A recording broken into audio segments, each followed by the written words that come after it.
Hey makeup friends! Today I'm going to be sharing with you the newest palette from Gourmande Girls, C'est L'Amour. I'm going to show you the two looks that I'm wearing now and give you my overall thoughts of the palette, so let's just get straight into it.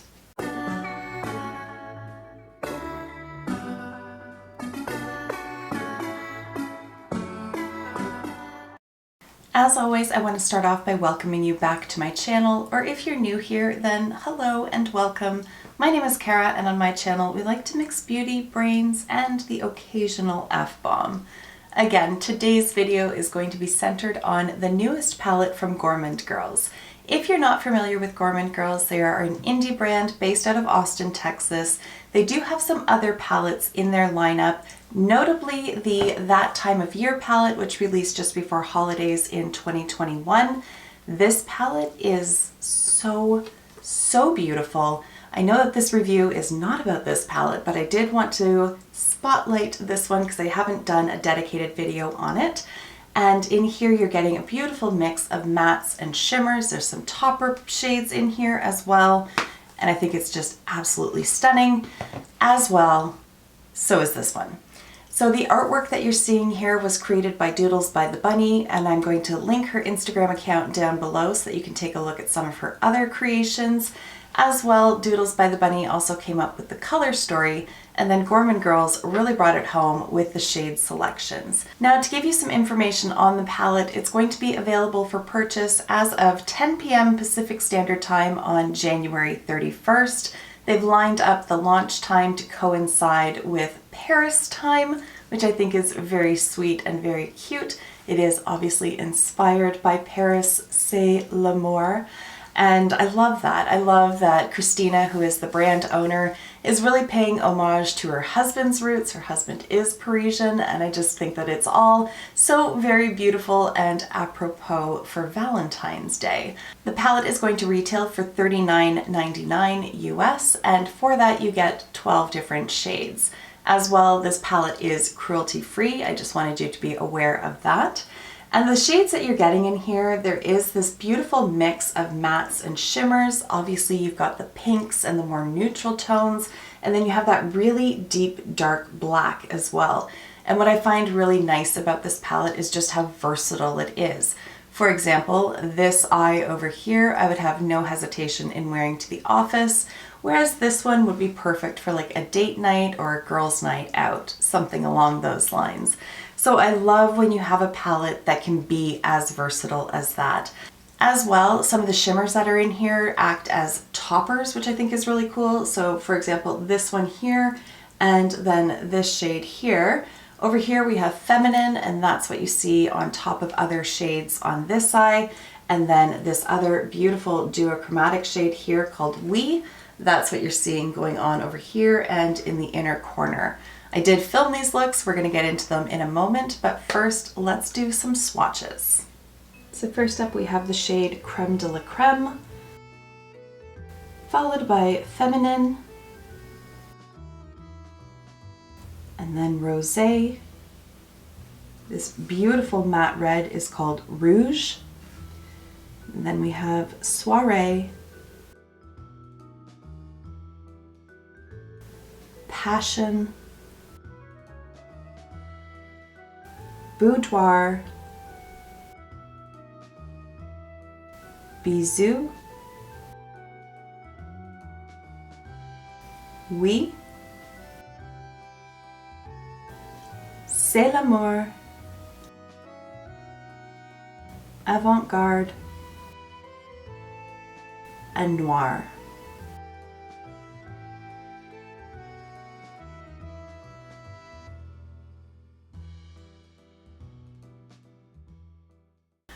Alright, so now that we've taken a closer look at the palette, let's go ahead and see it in action. We'll do the two eye looks and then I'll come back with my final thoughts for you.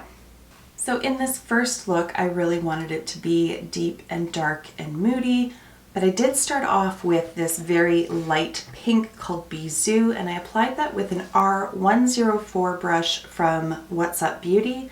And I did this so that I would have like a nice transition shade so that I could meld the deeper shades into this pink.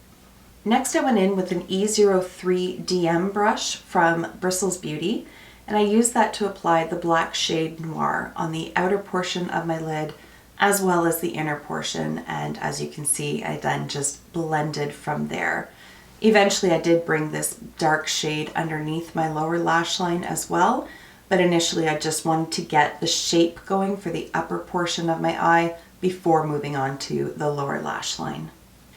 To blend out that black, I went in with an R102 brush from What's Up Beauty and applied the matte shade called Rouge. To help the center shade really stand out, I applied a little bit of the clean canvas base from Gerard Cosmetics in white, and that's just going to help any shades on top of it really pop against the black. The shadow that I applied on top of the clean canvas base is called Passion, and this is more of a satiny finish, and I used an R106 again from What's Up Beauty to apply this shade. Then using my finger, I applied the shade Feminine to really bring some sparkle to the center of my lid. I also used that same shade with an R101 brush and applied it to my inner corner to highlight that area. For liner on this look, I used the Cheekbone Beauty Sustain Eyes pencil in Raven Black, and then I also used the Tom Ford Eye Defining pen just to do a very simple line along the lashes. For mascara, I used the Bite Upswing mascara. For look number 2, I started off with the shade Rosé, and I applied that as a transition shade using a Zoeva brush number 228. The next shade I applied is Soirée, and I applied this using an E02 RL brush from Bristles Beauty. And I really love how this has this really pretty mauvey purple undertone to it. It's cool toned without being jarring against these other warmer tones that are in here, and I just think it's a really nice addition to this palette. On the blank part of my lid, I then patted on the shade C'est L'Amour using a Rephr 02 brush. I knew that I was going to be topping this with another shadow, but I wanted to have that matte base down just to really bring that pink undertone through.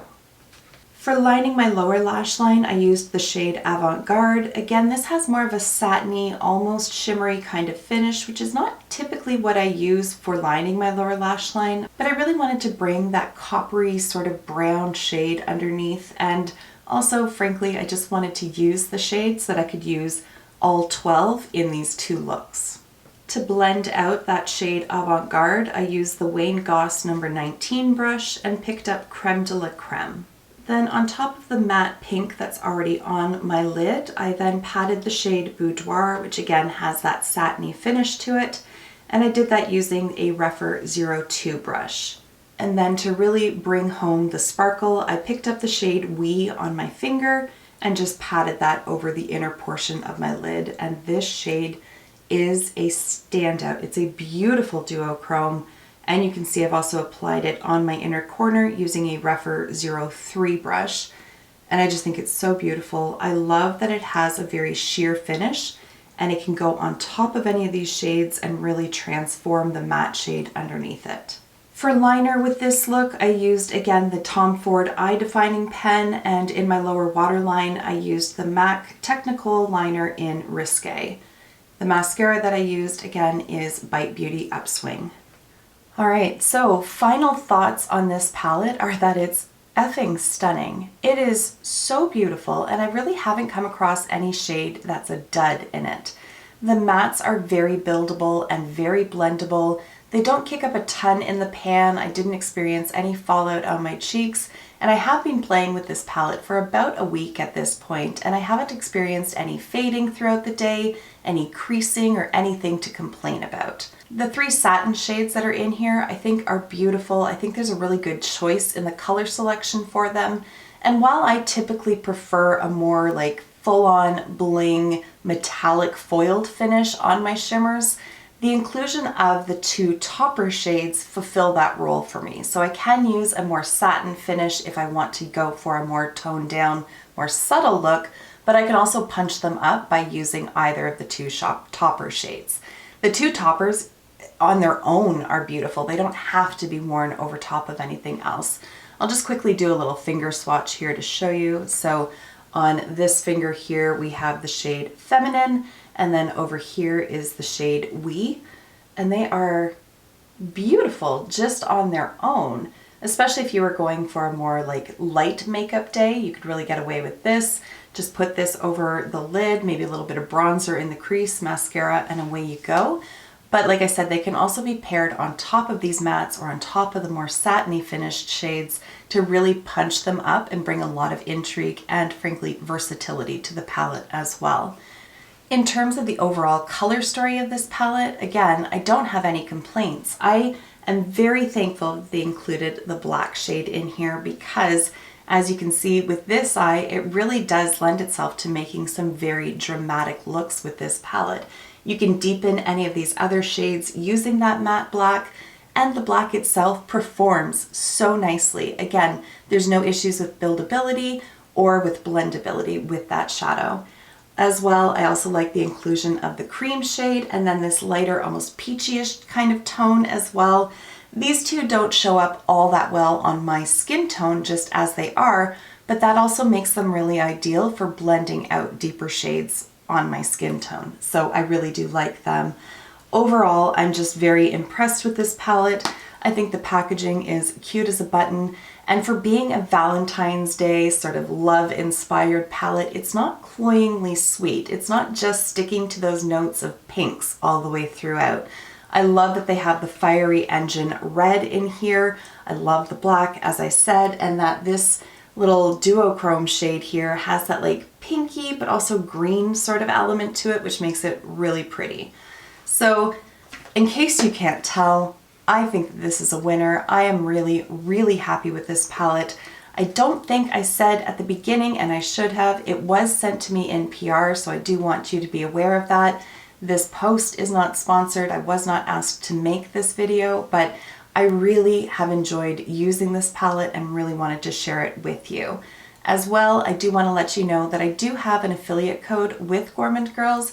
It's just Kara, and that will save you 10% off of your purchase. So all of the links and everything will be down below for the Gourmande Girls website, as well as their Instagram, and Doodles by the Bunnies Instagram as well, so please be sure to go and check that out. But otherwise, I'd love to hear from you. What are your thoughts on this palette? Is this something that you plan on picking up? What do you like to do in terms of Valentine's Day makeup, or is that just not a thing? Let me know in the comments down below. I love hearing from you guys. But for now, I'm going to conclude the video here.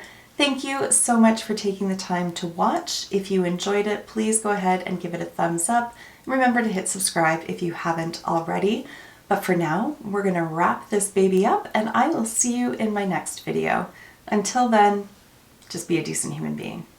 Bye for now.